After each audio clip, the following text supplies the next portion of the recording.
Rohini Vanjari YouTube ఛానల్కి స్వాగతం అండి. ఈరోజు మీకు వినిపించబోయే కథ పేరు నిద్రకు వెలియై నేను ఒంటరినై. ఈ కథని శ్రీ వెంకటరెడ్డి గంట గారు రాశారు. వీరి స్వస్థలం కడప జిల్లా గోపవరం మండలంలోని పాయకట్టు ప్రాంతపు కుగ్రామం బేతాయపల్లె. వీరు గల్ఫ్ దేశమైన కువైట్లో భవన నిర్మాణ కార్మికులుగా పనిచేస్తున్నారు. వీరి తొలి కథ మెడతలుగు. ఈ కథకి ప్రతిష్టాత్మకమైన నమస్తే తెలంగాణ ముల్కనూరు ప్రజా గ్రంథాలయం వారి కథల పోటీలో అవార్డు దక్కింది. ఇది వీరి రెండవ కథ.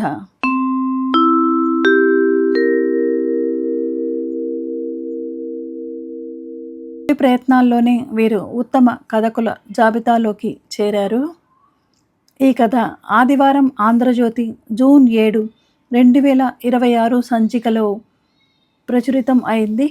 కథా శీర్షిక నిద్రకు వెలియై నేనొంటరినై. రచన వెంకటరెడ్డి గంట. వినిపిస్తున్నది రోహిణి వంజారి.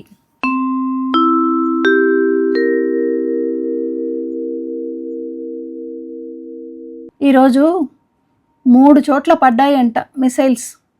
నాతో పాటు లిఫ్టులో కిందికి దిగుతూ అన్నాడు వసామా. తనది ఈజిప్టు.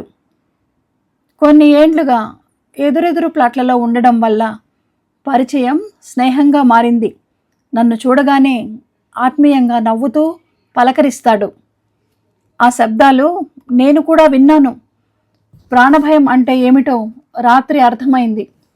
ఉదయానికల్లా మేముండే ఏరియా మొత్తం నేలమట్టమైపోతుందేమో అన్నంత భయమేసింది. దానికి తోడు తెల్లారేలోపు ఇరాన్ దేశపు ఆనవాళ్లు లేకుండా చేస్తానన్న పెద్దన్న ప్రతిజ్ఞ కంటి మీద కునుకు లేకుండా చేసింది. నేనేమీ బదులు చెప్పకుండా మౌనంగా ఉండడం చూసి మరో విధంగా అర్థం చేసుకున్న వసామా ఆప్యాయంగా నన్ను తడిమి, ఇంకా పని దొరకలేదా? ఇన్షా అల్లాహ్ తప్పకుండా దొరుకుతుంది, బాధపడకు, అల్లా కరీం అని సలాం చెప్పి వెళ్ళిపోయాడు. రంజాను మాసం నుండి నా కష్టాలు మొదలయ్యాయి. నేను కువైట్ దేశంలో దినవారీ కూలీగా తాపీ పని చేస్తూ బతుకు వెళ్ళదీస్తున్నాను. పని దొరికితేనే డబ్బులు, లేకుంటే లేదు.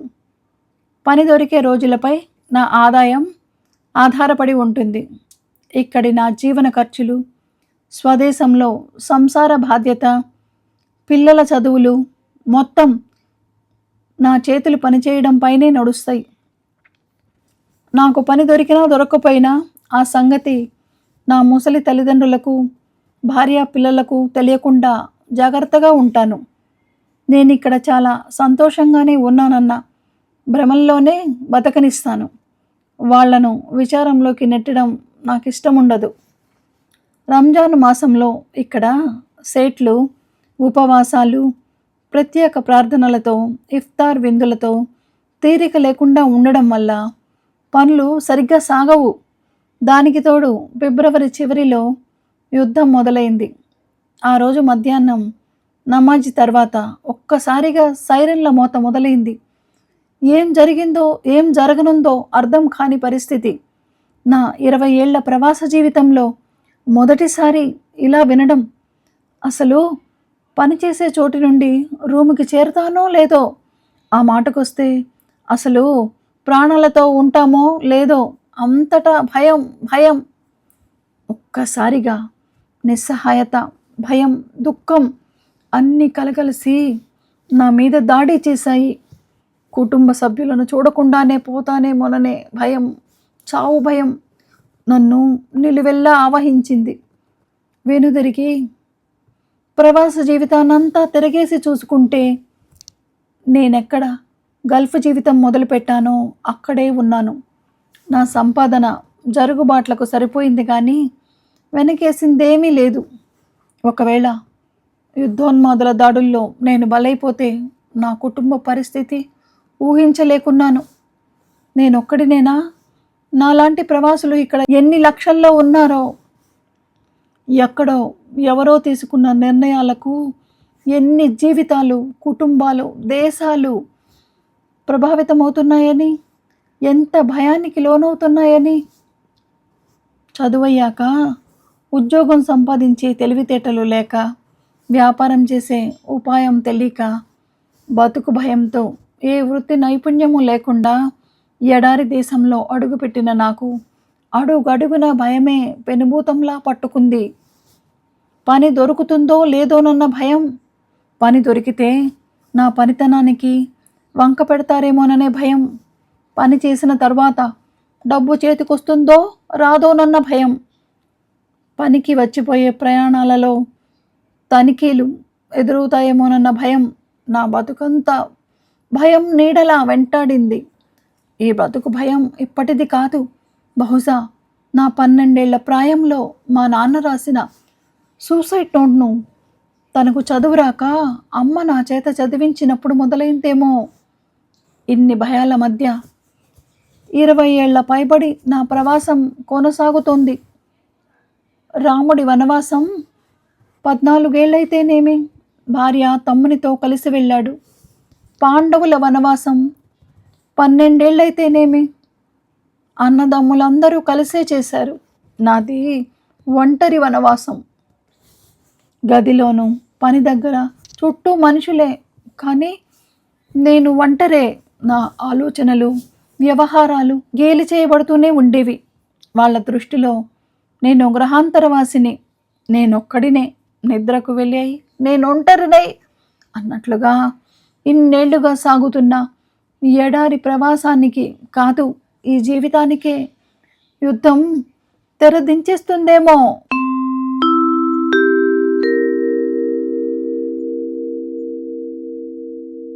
రాత్రంతా నిద్రలేక కళ్ళల్లో ఇసుక పోసినట్లు మండిపోతున్నాయి.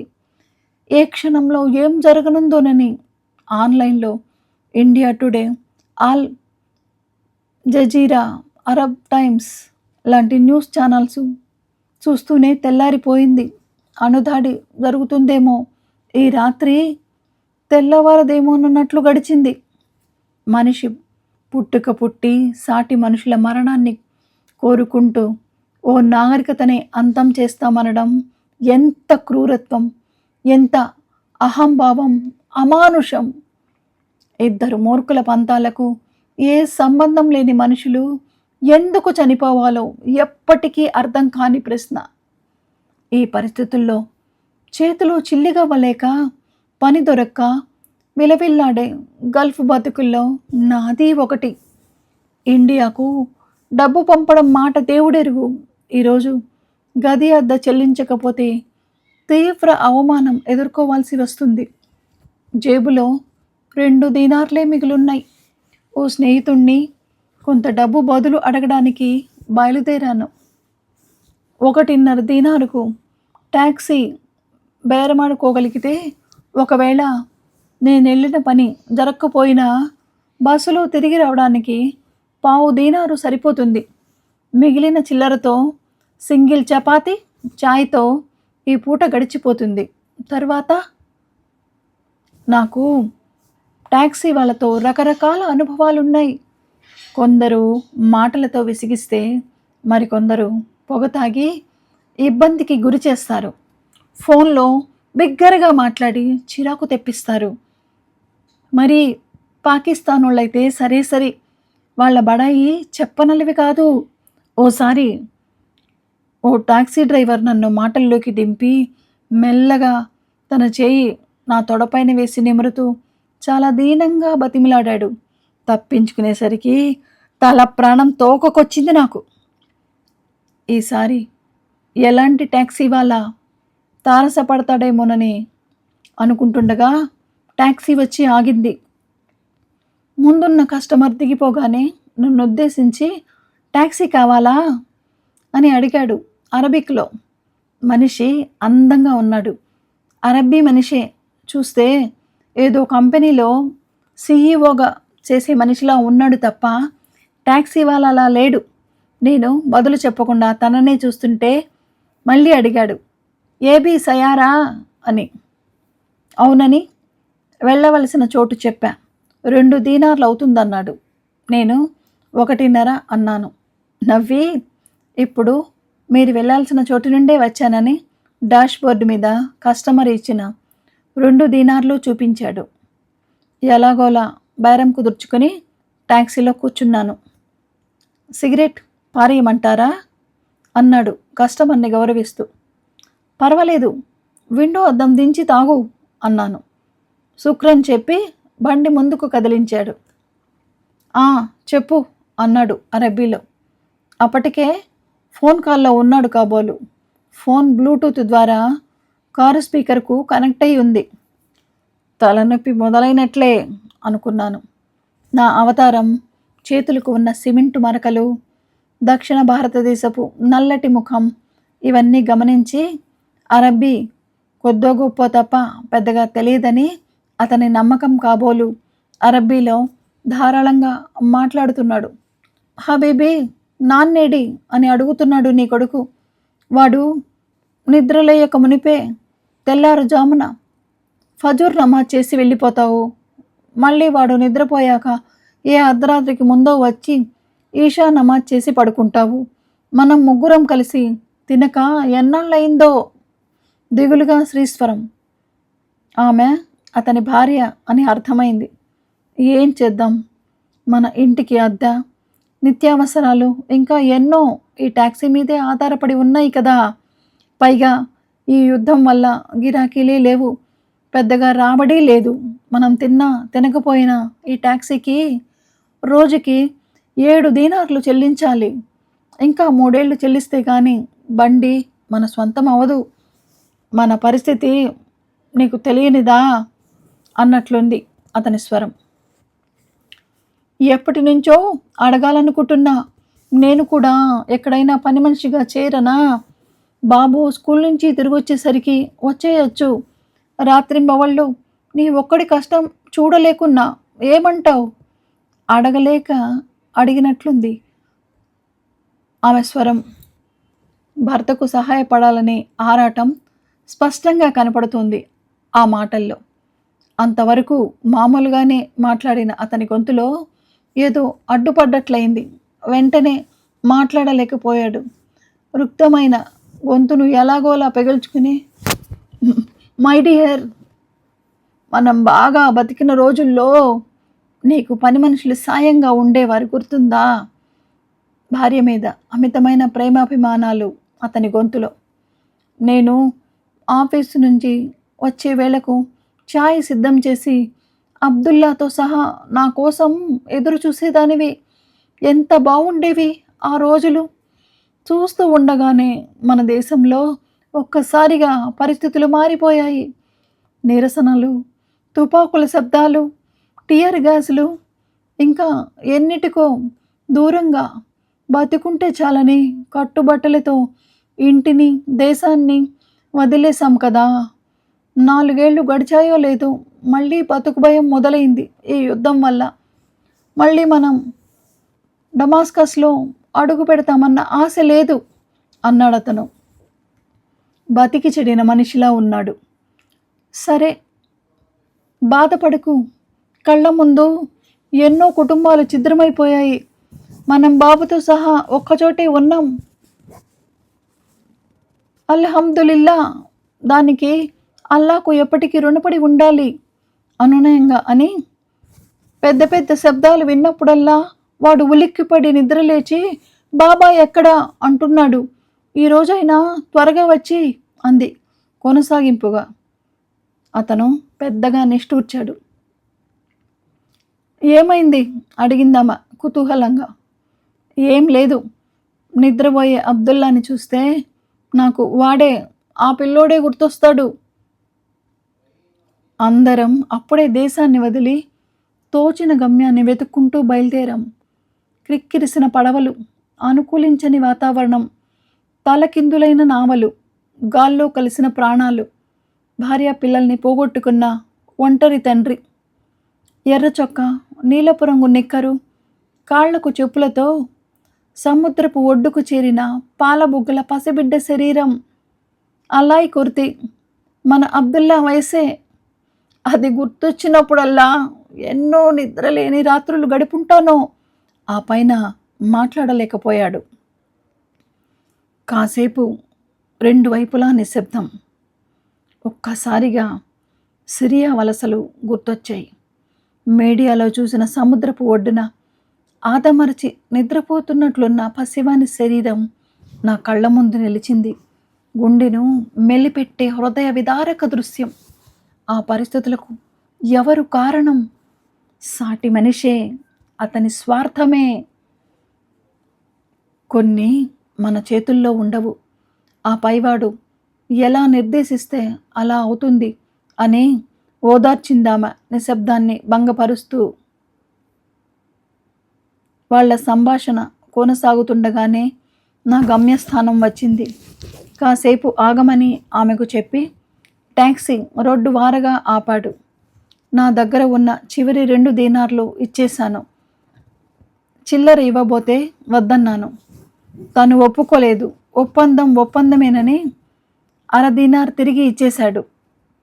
నేను తనతో కరచాలనం చేస్తూ, ఈరోజు తను నిద్రపోకముందే త్వరగా ఇంటికి వెళ్ళి మీ కుమారుణ్ణి కౌగిలించుకోండి అన్నాను నవ్వుతూ, వాతావరణాన్ని తేలికపరచడానికి. ఎవరు? ఆరా తీసింది నా గొంతు విన్న ఆమె. ఓ భారతీయ సోదరుడు అని చెప్పి ఆమెకు నా వైపు తిరిగి, ఇన్షా అల్లాహ్, తప్పకుండా ఈరోజు మా అబ్బాయి నిద్రపోకముందే ఇల్లు చేరుతాను. నీకు అరబ్బీ ఇంత బాగా తెలుసా అన్నాడు ఆశ్చర్యంగా. కొంచెం కొంచెం అన్నాను. లేదు, ఎక్కువే.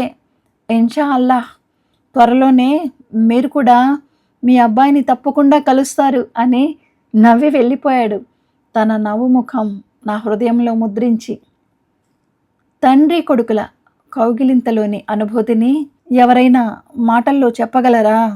అడవికి బయలుదేరిన రాముణ్ణి తలచి పుత్రగాత్ర పరిష్వంగ సుఖం మళ్ళీ అనుభవం అవుతుందో లేదోనని విలపించిన దశరథుని కన్నా ఆ అనుభూతి తెలిసిన వారెవ్వరూ లేరేమో. నువ్వు నా భార్యవు కావు, వీడు నా కొడుకు కాదన్న దుష్యంతునితో ఒక్కసారి భరతుణ్ణి కౌగిలించుకోమని వేడుకున్న శకుంతలకు ఇంకా బాగా తెలుసేమో. సృష్టిలో ప్రతి ప్రాణికి తెలుసు. లేకుంటే లక్షల మంది తండ్రులు తమ వ్యక్తిగత జీవితం ఒకటి ఉందనే సంగతే మర్చిపోయి ఈ గల్ఫ్ జీవితం గడుపుతారా? తమ పిల్లల కోసం కాకపోతే వాళ్ళల్లో బిడ్డల కౌగిలి కోసం తహతహలాడని వారెవ్వరు? నేను ప్రతిసారి నా పిల్లల వేసవి సెలవులకు ఇండియాకు వెళ్ళేటట్లు జాగ్రత్త పడతాను. ఆ కొన్నాళ్ళైనా వారితో కలిసి ఉండొచ్చునే ఆశతో. ఈసారి ఆ ఆశలు అడియాసలయ్యాయి. యుద్ధం కారణంగా విమానాలు ఎగరడం ఆగిపోయాయి. నా కొడుకును వదిలి ఇక్కడికి రావడం మనసుకు కష్టమై నా కళ్ళు తడిదరితే, ఎందుకు నాన్న ఏడుస్తున్నావు అనేవాడు చిన్నప్పుడు అమాయకంగా. ఇప్పుడు ఊహ తెలిసాక మళ్ళీ ఎప్పుడొస్తావు నాన్న అని ఏడుస్తున్నాడు.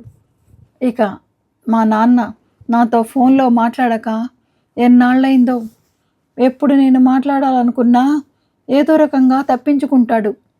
వృద్ధాప్యంలో ఆయన్ను వదిలి ఇంత దూరంలో ఉన్న నాతో మాట్లాడాలంటే తనకి మాట గొంతు దాటదు. నేను చిన్న గుమాస్తాగిరి చేసి ఉన్నా మా నాన్న ఎంతో సంతోషించేవాడు. వీలు పడలేదు. ఆధునిక వ్యవసాయమని అదని ఇదని నేను చేసిన ప్రయోగాలకు వరుస కరువులు తోడై అప్పుల్లో కూరుకుపోయాను. ఆయనతో అభిప్రాయ భేదాలు వచ్చి అంతులేని ఆపేక్షలు ఉన్నా మనసు విప్పి మాట్లాడుకోవడమే మానేశాం. మనసులో లేనిది మాటల్లో చెప్పడం, మనసులో ఉన్నది మాటల్లో చెప్పలేకపోవడం, ఈ రెంటి మధ్య అంతులేని ప్రేమను కోల్పోతాం అంటాడు ఖలీల్ జిబ్రాన్. నేను నా తండ్రి పట్ల చేసిన అతిపెద్ద పొరపాటు ఇదేనేమో. లేదు, ఈసారి ఇంటికి చేరగానే తనని గట్టిగా కౌగిలించుకుని పైకెత్తుకోవాలి. దించరా నాయన అన్నంత వరకు దించకూడదు. చాలేరా అబ్బి అని విసుక్కున్నంత వరకు మాట్లాడుతూనే ఉండాలి. ఈ కళ సాకారం అవుతుందా? మొన్ననే నీటి శుద్ధి కర్మాగారం పైన జరిగిన దాడిలో తమిళ సోదరుడు చనిపోయాడు.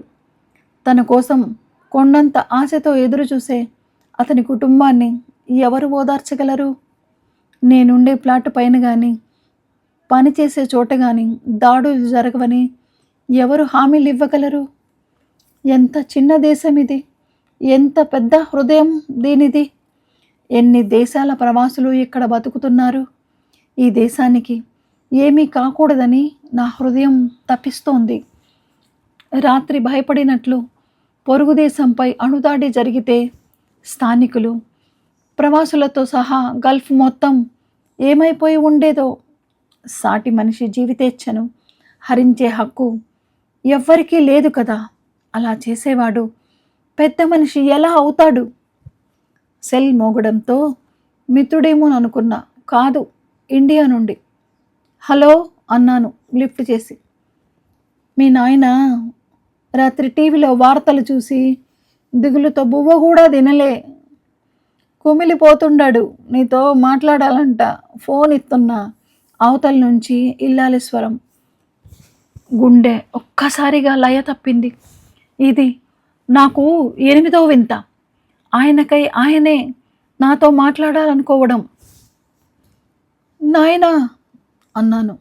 ఆయన గొంతు పెగల్చుకోవడానికి బాగా కష్టపడుతున్నాడని అర్థమైంది. నాయనా ఎట్లుండావు? ఆరోగ్యం బాగుందా అన్నాను మళ్ళీ. నేను బాగుండా.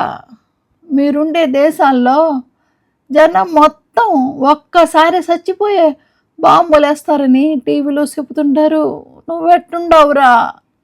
అతి కష్టం మీద అడుగగలిగాడు. అప్పటికే ఏడవడానికి సిద్ధంగా ఉన్నట్లుంది ఆయన గొంతు.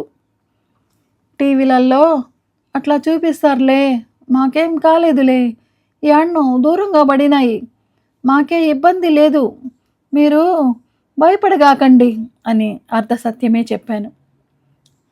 నీ బతుకంతా అక్కడే సరిపాయా. మా పెద్దోళ్ళంతా దేశాలమ్మిడి పోయే మమ్మల్ని సాకినారా. మీ పిల్లలకు కూడా భగవంతుడు ఏదో ఒక దోవ చూపికపోడు. భయంగా ఉందబ్బి. ఉప్పో ఊరి మిండో తిని అందరం ఒక చోటనే బతుకుదాం.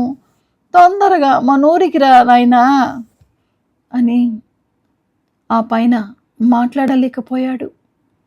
మా ఇద్దరిలోనూ ఒకరికి ఏమవుతుందోనని మరొకరికి మాటల్లో చెప్పలేనంత భయంగా ఉంది.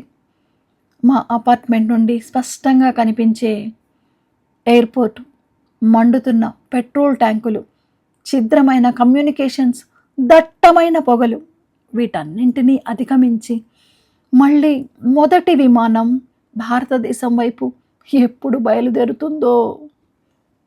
ముసలితనం నాన్నను, యుద్ధోన్మాదం నన్ను తెరమరుగు చేయకుండా ఉంటే ఊపిరాడకుండా నాన్నను కౌగిలించుకోవాలనేది నా మధుర స్వప్నం. ఆలోచనలను చెడగొడుతూ దూరంగా గుబిల్లుమని గుండెల విసేలా పెద్ద శబ్దం, కనుచూపు మెర నల్లటి పొగలు.